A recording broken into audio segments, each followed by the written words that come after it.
નમસ્તે મિત્રો, 3-4 દિવસથી વરસાદ સલંગ વરસી રહ્યો છે. ખેતરમાં પાણી ભરાઈ રહ્યા છે, પાણી નીકળી નથી રહ્યા. એના પહેલા પાછો વરસાદ આવી જાય છે. ભીની જમીન છે.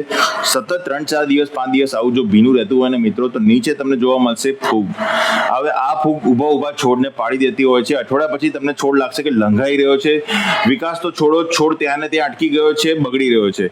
તો મિત્રો, આ ફૂગને રોકવા કે આ જે પાણીનો ભરાવો થઈ રહ્યો છે એને રોકવા શું કરવું જોઈએ? તો સંકટ મોચક રસ્તો છે એમોનિયમ સલ્ફેટ. મિત્રો, હા, એમોનિયમ સલ્ફેટ વિકાસનું કામ કરે છે, જોડે પાણી ઓછું કરવાનું પણ કામ કરે છે, ભેજને શોષવાનું પણ કામ કરે છે, ભેજને બેલેન્સ કરે છે. મિત્રો, તો ભેજ ઓછો હશે તો સીધી વાત છે કે ફૂગ પણ ઓછી લાગશે.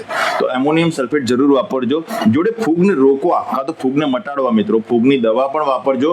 મેટાલેક્સિલ મેન્કોજેબ કરીને જે દવા આવે છે ને, એ મોરડામાં જે રોગ લાગે છે એટલે કે કાળી ફૂગ, સફેદ ફૂગ, એના માટે બહુ સારી દવા છે. એની સિવાય પણ ઘણી બધી દવાઓ છે. તો આ બંનેને મિક્સ કરીને નાખી દો સીધી રીતે. જો ખાતર નાખી રહ્યા છો તો ફૂગની દવા પણ જોડે જે પાવડર વાળી આવે છે ને, મિક્સ કરીને મૂકી દો.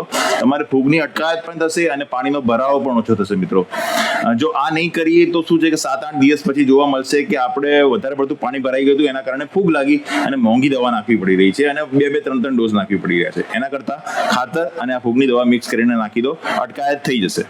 નમસ્તે.